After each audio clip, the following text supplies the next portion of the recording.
Notre histoire commence, nous sommes présentés à Kisranuma, une Tinderloa. C'est une lycéenne de 2e année très gentille et intelligente. Soranuma est aussi plutôt en surpoids et pour cette raison, elle passe beaucoup de temps seule. Ce que les autres élèves ne savent pas, c'est que Soranuma a un hobby secret. C'est une otaku qui est totalement obsédée par les histoires d'amour entre garçons. Elle passe la plupart de ses journées en classe à penser à ses camarades masculins qui sortent ensemble. Pour cette raison, Soranuma n'a pas beaucoup d'amis à l'école.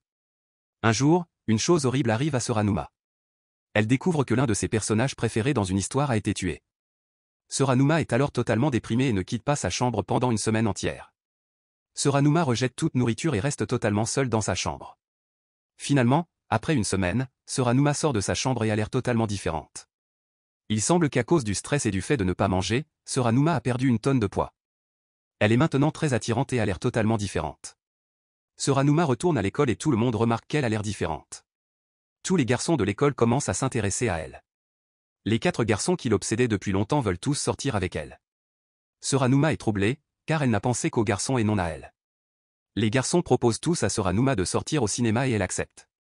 Pendant le rendez-vous, elle ne peut s'empêcher de remarquer qu'il passe devant un magasin d'anime proposant des offres spéciales. Soranuma révèle enfin aux garçons qu'elle est une otaku secrète. Les garçons l'acceptent pour ce qu'elle est vraiment. Il semble que depuis que Soranuma est jolie, tout le monde l'aime et ne se soucie pas de sa nature d'otaku. On demande à Soranuma de rejoindre le club de football de l'école. Il manque quelques membres au club, et Soranuma doit donc occuper cette place.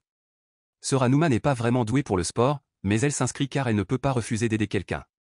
Elle commence bientôt à jouer au football pour le club et se rend compte qu'elle n'a aucune idée de ce qu'il faut faire pendant le match ou l'entraînement. L'un des garçons qui est maintenant amoureux de Soranuma s'appelle Nazumu et décide de l'aider à s'entraîner. Soranuma et Nazumu s'entraînent pour que Soranuma devienne meilleure au football. Soranuma commence à apprendre les bases et apprend également à transformer sa faiblesse en force sur le terrain. Finalement, un match commence et Soranuma parvient à aider son équipe à gagner. Soranuma invite alors les garçons chez elle pour étudier. Nous faisons alors la connaissance de Tekuro, le frère de Soranuma. Il déteste que les garçons viennent maintenant chez lui et veut qu'ils partent. Tekuro décide de révéler à tous les garçons que Soranuma est obsédée par les histoires d'amour entre hommes. Les garçons acceptent toujours Soranuma et veulent passer du temps avec elle. Le plan de Tekuro échoue totalement. Le festival culturel a lieu bientôt. Les 4 garçons veulent vraiment passer du temps seuls avec Soranuma. Ils passent un accord pendant le festival. Chacun d'entre eux passera 30 minutes avec Soranuma. Il faut que ce soit équitable pour que chaque garçon ait sa chance. Soranuma essaie toujours de s'habituer à sa nouvelle vie. Elle n'a jamais eu autant d'attention de la part des garçons et maintenant tout le monde est jaloux d'elle. Les autres filles de l'école commencent à se montrer très méchantes à l'égard de Soranuma, car elles lui en veulent de s'être débarrassées des garçons, et une énorme bagarre éclate à cause de Soranuma. Les 4 garçons arrivent et protègent Soranuma des problèmes et bientôt ils commencent à se battre avec tout le monde. Soranuma arrête alors la bagarre et demande qu'on la laisse tranquille. Elle explique qu'elle n'est pas habituée à toute cette attention et qu'elle a besoin de se calmer. Les garçons décident d'y aller doucement avec Soranuma pour éviter qu'elle ne s'énerve. Noël est arrivé et les garçons veulent passer du temps avec Soranuma et tenter de la séduire. Ils la rejoignent tous pour célébrer Noël pendant les vacances. Soranuma décide de demander de l'aide aux garçons. Elle les envoie en fait acheter un doujinshi pour elle. Un doujinshi est une bande dessinée romantique que Soranuma adore. Pendant que les garçons essaient d'acheter ce doujinshi, Soranuma a des problèmes. Il semble qu'un mystérieux photographe ait pris des photos d'elle en secret. Ce photographe commence à harceler Soranuma et elle a très peur. Bientôt, une personne déguisée en majordome arrive et sauve Soranuma. L'école reprend et Soranuma veut savoir qui l'a aidé lors de sa rencontre avec le photographe effrayant. Elle apprend bientôt qu'une étudiante appelée Soranuma Nishina l'a aidée. Soranuma est en fait plus jeune que Soranuma. Soranuma aime beaucoup Soranuma et veut la présenter aux garçons. Lorsque Soranuma rencontre les garçons, elle les invite tous à être des modèles pour son doujinshi. Soranuma décide d'aider Shima pour les poses et la séance photo. Shima décide de s'amuser avec Soranuma et l'embrasse pendant la séance photo. Soranuma n'a jamais été embrassée auparavant, c'est donc un événement. Il semble que Shima soit également intéressée par Soranuma et qu'elle la veuille pour elle toute seule pour sortir avec elle. Les garçons ont maintenant de la concurrence avec une autre fille. La Saint-Valentin approche et les garçons veulent faire quelque chose de spécial pour Soranuma. En attendant, elle gagne un prix spécial directement lié à son roman préféré, le mariage Saka. Soranuma est très heureuse de ce prix et elle reçoit beaucoup de chocolat. Soranuma commence à manger tout le chocolat et au bout d'un moment, elle reprend tout le poids qu'elle a perdu récemment. Les garçons remarquent tout son changement et décident de l'aider à perdre tout ce poids grâce à un entraînement intense. Les garçons ont une idée.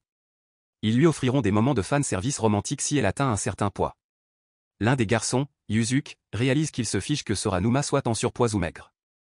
Il est amoureux d'elle de toute façon. Un nouvel anime intitulé Kanshu Rambu va sortir.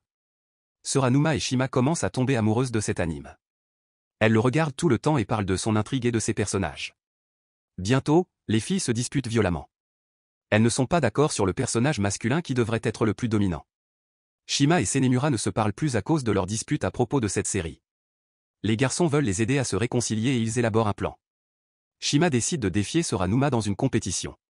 Elles devront toutes deux écrire leur meilleure fanfiction de romance. Les deux filles font de leur mieux mais Shima réalise pourquoi elle aime tant Soranuma.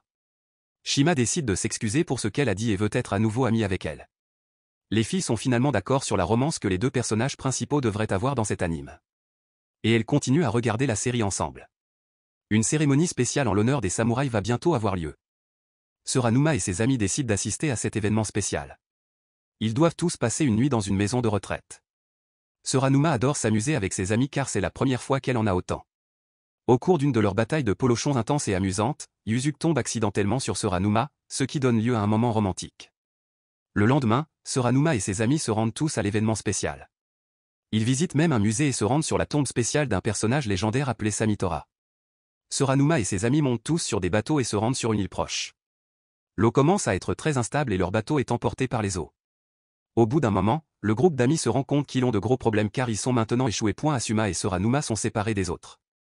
Ils commencent tous à voir des fantômes très effrayants dans la brume et sont maintenant terrifiés. Finalement, après un certain temps, ils arrivent à se mettre en sécurité. Peu après, ils découvrent que les champignons qu'ils ont mangés étaient empoisonnés et qu'ils ont vu des choses étranges dans la forêt. Wasamu est vraiment inquiet car tous les garçons sont beaucoup plus spéciaux et intéressants que lui. Il pense également que tous les garçons sont maintenant beaucoup plus proches de Soranuma qu'il ne pourra jamais l'être. Soranuma trouve un emploi à temps partiel dans un parc d'attractions. Elle y joue un rôle dans un spectacle de lune puri-puri. Tous les autres garçons et leurs amis commencent à travailler eux aussi dans le parc d'attractions. Wasamu est le seul à avoir une expérience réelle du Puri-Puri Moon et il pense que c'est sa chance.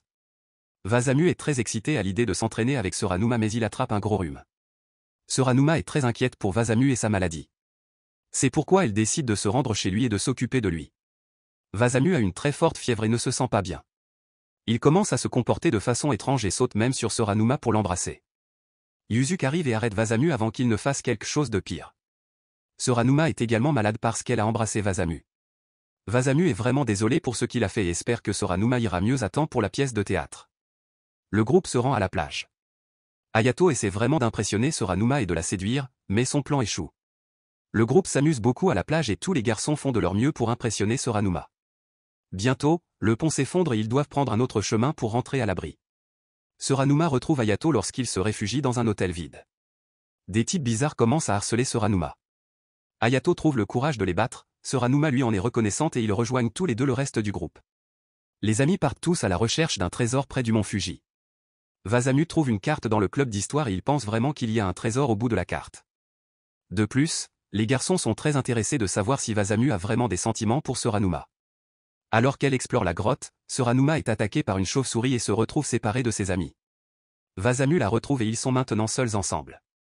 Wasamu a peur du noir et Soranuma doit l'aider à surmonter cette peur. Wasamu réalise alors qu'il est réellement amoureux de Soranuma.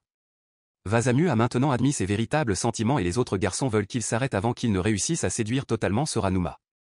Soranuma ne sait toujours pas quel garçon elle doit choisir pour sortir avec elle. Elle décide qu'il est nécessaire de passer du temps seul avec chacun d'entre eux. Ils vont tous à des rendez-vous individuels afin que Soranuma puisse prendre sa décision. Soranuma et Yuzuki vont ensemble à l'aquarium. Wasamu l'emmène au parc d'attractions et Hayato l'accompagne dans une ferme d'animaux. Soranuma ne sait toujours pas quoi décider. On annonce bientôt que son personnage préféré, Shine, reviendra pour une deuxième saison de Mirage Soga. Soranuma est donc plus excité par cette nouvelle que par les garçons. La fin. Merci d'avoir regardé. Merci d'aimer, de vous abonner et de cliquer sur l'icône de la cloche pour recevoir de nouvelles récapitulations d'animes.